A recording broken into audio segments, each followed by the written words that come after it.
Bienvenue dans cette vidéo YouTube où on va discuter du volume d'entraînement et de ce que tu vas pouvoir encaisser pour développer un gros physique. L'objectif de cette vidéo, c'est que dans un format le plus brut possible, je t'explique pourquoi est-ce que ton volume d'entraînement est soit trop élevé, soit trop peu important pour que tu puisses développer ta masse musculaire. Avant de commencer, je me présente, je m'appelle Emmanuel Cadot, je suis coach sportif et j'ai accompagné plus d'une centaine de personnes et je les ai aidés à transformer leur physique. Et je me spécialise actuellement dans la préparation d'athlètes dans des compétitions de bodybuilding naturelles. Ton volume d'entraînement va être dans tous les cas dicté par ta technique et ta relation à la notion d'effort. Il faut que tu partes du principe que ton corps répond à un volume d'entraînement total. Sauf que ce volume d'entraînement total, il est dicté par ton intensité. Et c'est là où le problème, et dans la majorité des cas, vous stagnez le plus rapidement possible, c'est que vous pensez avoir un niveau élevé, que vous pouvez vous entraîner avec un volume relativement faible. C'est pour ça qu'on entend en ce moment souvent parler de 6 séries par groupe musculaire par semaine, ce qui est pas faux en théorie. On sait qu'aujourd'hui, avec 6 séries par groupe musculaire par semaine, on peut avoir des gains significatifs en hypertrophie. Mais malheureusement, vous n'avez pas tous le niveau et la possibilité de développer un bon physique avec si peu de volume. Et ça, c'est dicté par deux facteurs principaux. Votre technique, quand j'entends technique, c'est votre capacité à maintenir une exécution parfaite de votre première répétition de la série à la dernière répétition de la série. Et ça avec une intensité qui évolue, avec du coup une difficulté qui devient de plus en plus importante au fur et à mesure où vous avancez dans la série. Donc forcément, là où vous allez être bon techniquement, c'est quand proche de ce RIR 0, RIR 1, votre technique ne va pas se dégrader, que vous n'allez pas avoir de compensation musculaire qui va se mettre en place au fur et à mesure où vous allez avancer dans votre série. Ça veut dire que si vous commencez un tirage vertical en unilatéral avec une certaine position, votre objectif c'est de finir cette même série avec la même position sans avoir de momentum qui est créé à la fin de votre série, même si l'effort est plus important, même s'il y a un essoufflement cardiovasculaire qui peut être présent et si votre concentration diminue. Ça, c'est notre premier facteur, la technique. Le deuxième facteur, ça va être l'intensité. Et c'est là où beaucoup, vous pensez vous entraîner dur, mais pour être sûr que vous entraînez réellement dur, vous avez juste à regarder, à vous filmer tout simplement. Vous filmez-vous durant votre série et si vous voyez un ralentissement significatif durant votre série entre la répétition numéro 1 et la dernière répétition, on peut partir du principe où oui, vous avez une intensité qui est importante, et que vous avez potentiellement une tension mécanique qui évolue au fur et à mesure de votre série. Et donc une tension mécanique importante. Mais ça encore, faut-il réellement savoir l'appliquer. Parce qu'encore une fois, tous ces facteurs de tension, de ralentissement vont être impactés par énormément de choses. Notamment l'aspect psychologique qui va être hyper important ici. Parce que si vous êtes une personne qui pratique de la musculation avec un certain niveau et que vous avez un réel objectif dedans, normalement vous devez traquer votre progression, notamment vos charges, vos répétitions. Et évidemment, à chaque série, vous allez vouloir vous challenger un peu plus, que ça soit pour... On va juste attendre que ça passe. Que ça soit pour progresser ou vouloir appliquer votre surcharge progressive.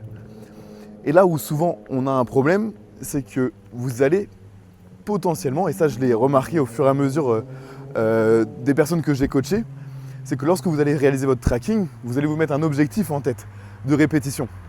Soit parce que votre coach vous a donné une plage de répétition à respecter, ou soit parce que c'est votre dernière performance et ça peut vous poser, un certain blocage. Le fait de vous dire ok, psychologiquement sur mon développé couché, je sais que j'ai une tranche de 6 à 10 répétitions à réaliser avec une technique parfaite. Le fait de vous dire ok, par exemple j'ai fait 8 répétitions à 100 kg la semaine passée sur mon développé couché. Là, je dois faire éventuellement 9, 10 répétitions. Ça peut vous mettre une barrière psychologique parce que vous avez un stress et vous savez dans quelles circonstances vous devez terminer votre série et ça peut vous brider sur le long terme. C'est pour ça que je ne suis pas contre le tracking, mais j'aime bien, notamment quand je suis en coaching en one-to-one avec des personnes, ne pas leur dire la performance qu'ils ont à réaliser. Comme ça les oblige à se pousser le plus loin possible dans l'effort et c'est là souvent où on voit une différence. Quand je leur dis ok, sur ton extension triceps, je veux que tu sois à l'échec musculaire à telle nombre de répétitions, par défaut la personne va y être, ou en tout cas va avoir l'impression d'y être, parce qu'elle sait que psychologiquement, ok, mon coach m'a demandé de faire 12 répétitions, je dois être à l'échec à la 12e répétition, ça peut directement vous créer un blocage. Alors que si moi je me charge juste de mettre le poids de la série, et que je dis à cette personne, ok, tu t'envoies le plus loin possible, tu n'as aucune idée de ce que tu as fait la dernière fois, indirectement, dès qu'elle va faire sa série, et je vais lui dire d'aller le plus loin possible, souvent on observe une augmentation du nombre de répétitions, de l'ordre de 1 ou 2, et ça peut aller jusqu'à 10-15 pour les personnes qui pensent s'entraîner dur, mais qui ne s'entraînent en réalité pas du tout. Je change de direction. Et c'est pour ça que souvent votre relation à la notion d'effort, elle est complètement biaisée, parce que entre ce que vous ressentez et ce qui est réellement appliqué sur le terrain est complètement différent. Donc, on en revient au volume d'entraînement. Si vous partez du principe que vous savez réellement bien vous entraîner, vous avez une bonne proximité à l'échec, réelle, avec une bonne technique qui n'est pas dégradée et qui vous permet de recruter correctement le groupe musculaire que vous voulez cibler tout du long de votre série. Évidemment, vous n'allez pas avoir besoin d'un volume d'entraînement hyper important, parce que vos capacités de recrutement d'un certain groupe musculaire, elles seront hyper élevées si vous voulez. Et c'est là où est-ce qu'on va chercher à répartir le mieux possible le volume d'entraînement en fonction des groupes musculaires que vous voulez prioriser dans votre entraînement. Parce que forcément, un groupe musculaire qui est en avant, sur lequel vous avez des bonnes capacités à le recruter, vous allez pouvoir mettre un volume relativement moins important, contrairement à un groupe musculaire qui va être plus en retard, potentiellement vous avez plus de mal à recruter. Donc avoir plus de volume, ça va être intéressant pour améliorer votre technique, pour être sûr de le recruter correctement, et de permettre à ce groupe musculaire de se développer, parce que vous aurez plus de répétitions effectives sur celui-ci. Mais ça, évidemment, vous en doutez, on évite de parler de ces notions quand on a 1 à 2 ans de training. Même si vous pouvez vous entraîner dur, il y a forcément un travail qui est à faire derrière. Vous n'avez pas un niveau avancé à ce niveau-là de votre pratique. En tout cas, du moins pas assez pour vous cantonner à un volume d'entraînement si peu important. Après, voilà, jamais dire jamais, il y a toujours des exceptions ou des anomalies génétiques.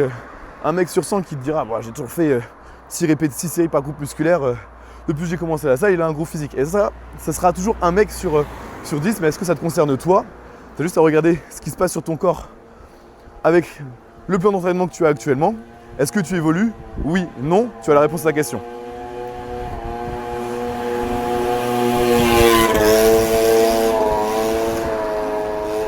Ensuite, si jamais vous avez une relation à la notion d'effort qui est beaucoup moins importante, enfin conséquente, vous avez beaucoup plus de difficultés à vous pousser. Le vent est en train de me faire une belle coiffure. Vous avez beaucoup plus de difficultés à vous rapprocher de l'échec musculaire, et donc d'appliquer suffisamment de tension mécanique ou suffisamment de répétitions effectives pour faire développer votre groupe musculaire. Là, la bonne variable à ajuster, ça serait donc le volume d'entraînement, le nombre de séries que vous allez réaliser sur votre groupe musculaire. Donc, est-ce qu'il ne serait pas peu intéressant de se cantonner à 6 séries par groupe musculaire, alors que vous n'avez pas les capacités d'appliquer suffisamment de répétitions effectives dessus pour le faire progresser? Pas sûr que ça soit la plus intelligente des solutions. Ici, ce qu'on va chercher à faire, en revanche, ça va être d'augmenter le volume d'entraînement, de sorte à avoir suffisamment de répétitions effectives portées proche de l'échec musculaire, afin de développer comme il faut votre groupe musculaire, que ce soit un groupe musculaire qui soit en retard ou pas du tout. Je change souvent de main parce que tenir le téléphone à hauteur d'épaule, ça commence à être fatigant, là, ça fait déjà 10 minutes. Donc augmenter le volume d'entraînement ici sera intéressant pour vous permettre d'avoir davantage de répétitions effectives sur le groupe musculaire. Et ça va avoir un autre avantage, ça va vous permettre de bosser votre technique directement, parce que plus vous allez répéter le même mouvement fréquemment, plus ça va vous permettre de devenir meilleur sur ce dernier. Et donc au fur et à mesure de votre pratique, d'apprendre à vous pousser aussi proche de l'échec musculaire en maintenant cette technique à la perfection. Et c'est là où trop souvent vous voulez être trop pressé à vous dire ok, c'est bon, je pense m'entraîner correctement, je sens que je peux mettre plus d'intensité, je vais baisser mon volume d'entraînement, alors que pas du tout. Soyez patient. Le premier facteur qui vous dira de baisser le volume, ça sera votre progression en termes de charge. Et c'est là où est-ce qu'on rejoint l'objectif du tracking, c'est que sans forcément regarder vos charges que vous avez fait précédemment, mais tout simplement juste en les notant quand vous pratiquez, vous allez pouvoir voir sur quelle série vous continuez de progresser et sur quelle série vous arrêtez de progresser. Parce que forcément, plus vos capacités de recrutement d'un groupe musculaire sera meilleure, moins vous allez avoir besoin de volume pour le faire progresser. J'espère qu'on m'entend bien avec le vent. Et c'est comme ça que vous allez retirer au fur et à mesure du volume de chaque groupe musculaire, soit pour le réintroduire sur d'autres groupes musculaires sur lesquels vous voulez mettre un certain focus. Je change de sens, comme ça je ne serai pas embêté par le vent. Soit tout simplement pour le supprimer de manière générale et optimiser vos capacités de récupération pour vous permettre de progresser de nouveau sur ce volume qui est moins important et que vous allez pouvoir mettre plus de charge, aller vous pousser de plus en plus loin proche de l'échec musculaire. Et c'est là où je suis d'accord avec une certaine notion, c'est que votre surcharge progressive, ça ne doit pas être quelque chose de volontaire. Ça doit être la conséquence de votre progression musculaire. Ça veut dire que si psychologiquement, vous voulez absolument appliquer votre surcharge progressive au détriment de votre technique, je ne sais pas si c'est le bon terme à utiliser, bref, vous avez compris, vous allez forcément foncer dans un mur. Parce que techniquement, vous n'allez pas réussir à tenir le rythme. C'est-à-dire qu'à vouloir grappiller à chaque fois une rep ou 1,5, enfin 125 grammes ou quoi que ce soit sur chacune de vos séries, vous allez dans tous les cas finir par dégrader votre technique parce que votre croissance musculaire n'est pas aussi rapide que votre prise de force. C'est là où je pense que le tracking il va être intéressant, mais sans forcément avoir un œil dessus. Avoir un œil dessus une fois que vous avez fait votre série. Après, je suis d'accord que dans un objectif de maintien, si vous avez une surcharge progressive qui est bien programmée, que vous avez une stratégie derrière, avoir vos charges sous les yeux avant d'attaquer votre série, ça peut vous motiver à maintenir vos nombres de répétitions, vos charges, etc. et vous permettre de progresser par palier. Et ça seulement si vous avez une bonne méthode de surcharge progressive.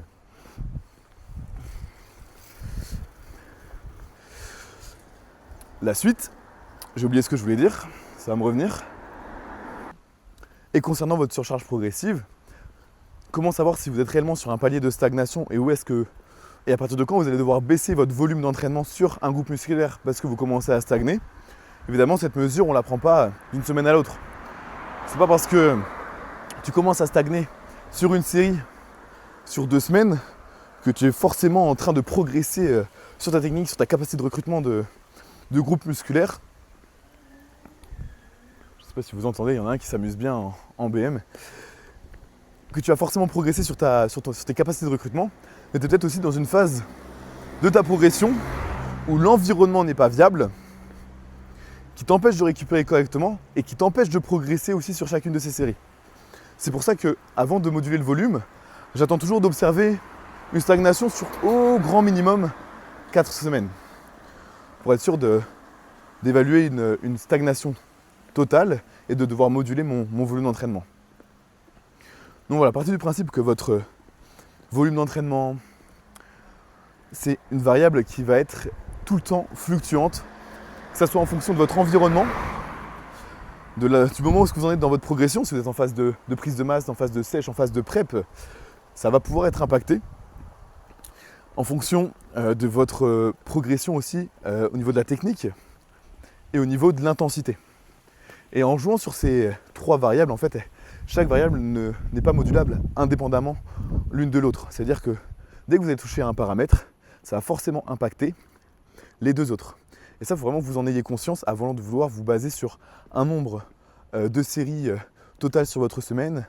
Parce que vous allez pouvoir, par exemple, vous permettre d'avoir un volume d'entraînement qui est relativement bas, par exemple sur des biceps ou sur des triceps, mais un autre qui est relativement haut sur un grand dorsal ou sur des pectoraux, parce que vous avez aussi 2 approches différentes sur chaque groupe musculaire, ou alors 2 points forts, points faibles, si on peut appeler ça comme ça, en fonction des groupes musculaires. Et c'est pour ça que ayez du recul le plus possible sur votre entraînement, et c'est là où le coaching intervient, parce que là où on a souvent tendance à se remettre en question sur notre entraînement, avoir quelqu'un qui a un point de vue objectif sur ce qu'on doit réellement appliquer, ça va nous aider. Donc voilà, j'espère que cette vidéo vous aura aidé à comprendre un petit peu comment moduler votre volume d'entraînement et qu'avec ça, vous allez avoir des facilités à faire progresser votre programme et même à créer votre programme en fonction de votre niveau. Donc évaluez dans un premier temps votre niveau, voyez où est-ce que vous en êtes rendu dans votre progression pour ensuite pouvoir appliquer le volume adéquat en fonction de chaque groupe musculaire pour progresser sur l'intégralité de vos muscles. Donc voilà, je vous laisse vous abonner. Si vous avez des questions, laissez-les en commentaire. Je vous souhaite une très bonne journée et on se retrouve sur Instagram. Ciao!